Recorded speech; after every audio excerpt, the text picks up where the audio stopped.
Y de esta forma atacaba a Estados Unidos a posiciones terroristas, posiciones del Estado Islámico en el noroeste de Nigeria, desde un buque apostado en las aguas del Atlántico que disparaba estos misiles Tomahawk que buscaron destruir, no se sabe porque no hay mucha información, si campamentos, si centros operativos de esta organización terrorista islámica que está detrás de matanzas sistemáticas contra cristianos en Nigeria desde hace muchos años y frente a la cual Donald Trump ya había advertido el mes pasado, en noviembre, que iba a actuar en caso de que el gobierno nigeriano no hiciera lo suyo.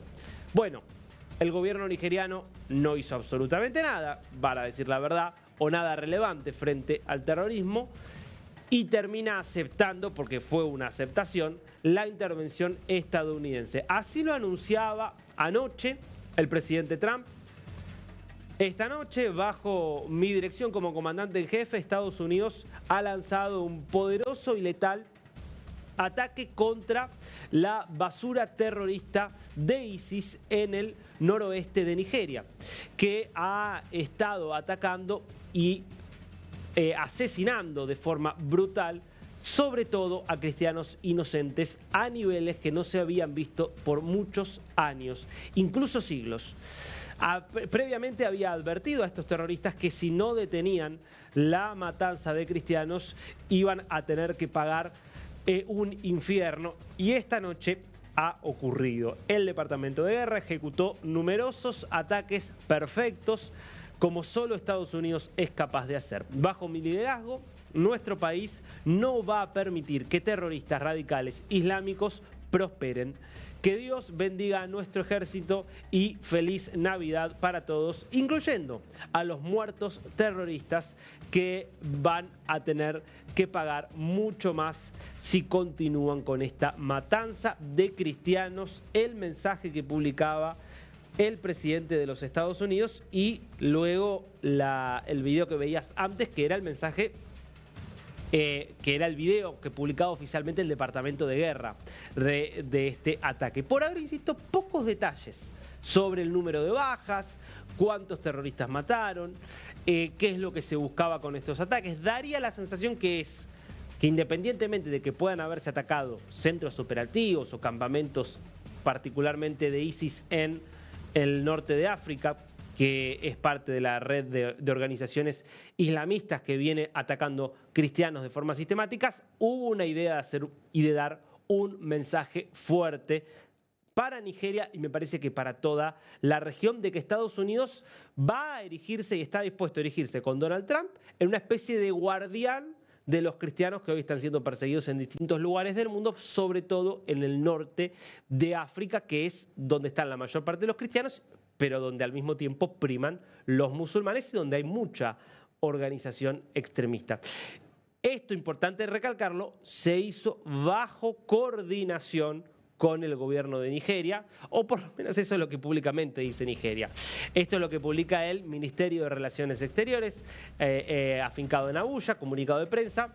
La cooperación entre Nigeria y Estados Unidos en materia de seguridad e inteligencia golpea a objetivos terroristas en Nigeria. El Ministerio de Relaciones Exteriores de la República Federal de Nigeria confirma que autoridades nigerianas permanecen involucradas en la cooperación estructurada en materia de seguridad con sus socios internacionales, incluyendo los Estados Unidos, para afrontar la persistente amenaza del terrorismo y del extremismo violento. Esto ha permitido ataques de precisión contra blancos terroristas en Nigeria por aire en el noroeste del país.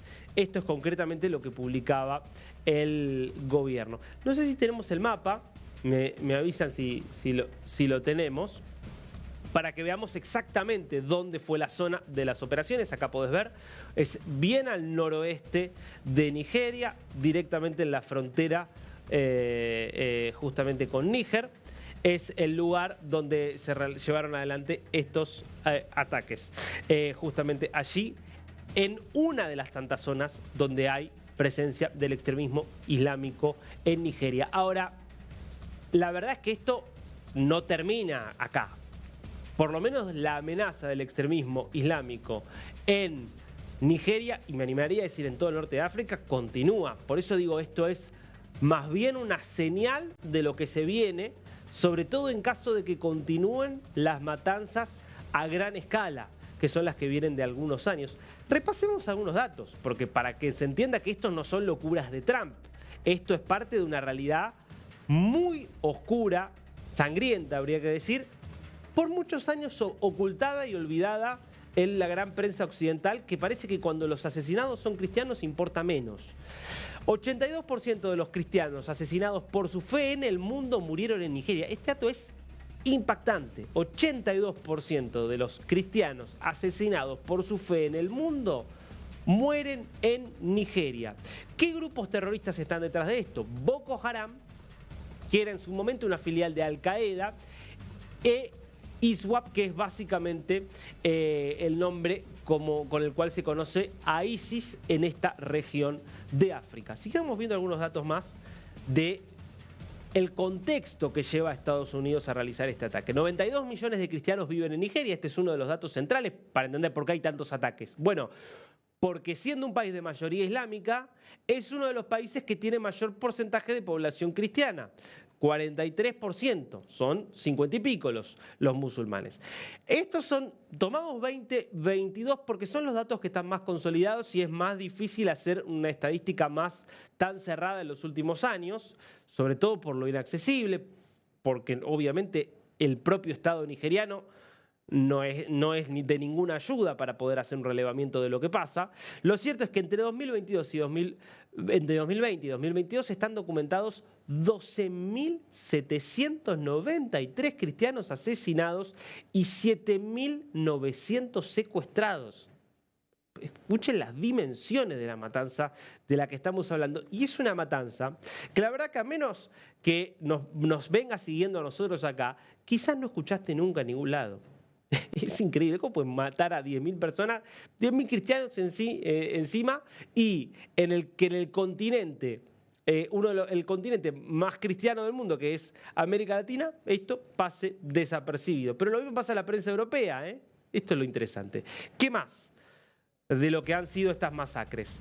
¿En qué contexto se dan? Bueno, hay, podríamos decir, dos formas en las cuales esto se manifiesta. Por un lado, terroristas que van y asesinan por una cuestión puramente político-religiosa, porque quieren instalar la Sharia y quieren eliminar todo lo que no sea cristiano. Bueno, eso es parte de la operación. Pero además hay una cuestión también compleja y pesada en Nigeria de violencia intercomunal, donde hay una tensión creciente entre pastores, es decir, ganaderos que son mayoritariamente musulmanes, no solo ganaderos porque, digamos, se dedican al pastorado de distintos animales, que son mayormente musulmanes, que atacan a agricultores que son principalmente cristianos, donde se combina la pelea por el territorio, es decir, por si las tierras se utilizan para la pastura o para justamente proyectos agrícolas, y esa tensión por la tierra termina adoptando una vehiculización para que fluya el extremismo religioso y donde en definitiva a los otros grupos, a la otra aldea a la que por ahí le tengo algún tipo de bronca o algún tipo de conflicto por este tema, ya directamente quiero eliminarla, aniquilarla, porque encima pertenece a otra fe. Bueno, esto es parte también del conflicto. El PNUD estima que para 2020, en ese periodo se registraron 350.000 muertes por el conflicto en Nigeria. Esto incluye, obviamente, cristianos, musulmanes y personas de otros credos. 35.000 directas, es decir, asesinados directamente, y 314.000 indirectos por hambre y enfermedades. Un país que podría ser rico por el petróleo que tiene, por su ubicación geográfica, pero que como consecuencia de la brutalidad de estos grupos, como consecuencia de que hay un Estado en gran medida ausente, un Estado que tiene una escasísima capacidad de ejercer el monopolio de la violencia legítima dentro del territorio, terminan floreciendo y terminan aprovechando, insisto, estas tensiones para terminar provocando de las peores masacres que hay en el mundo. Bueno, el mensaje que quiere mandar aquí Trump y Estados Unidos es: no vamos a hacer más la vista gorda, intervenimos esta vez, podemos volver a hacerlo en cualquier otro momento.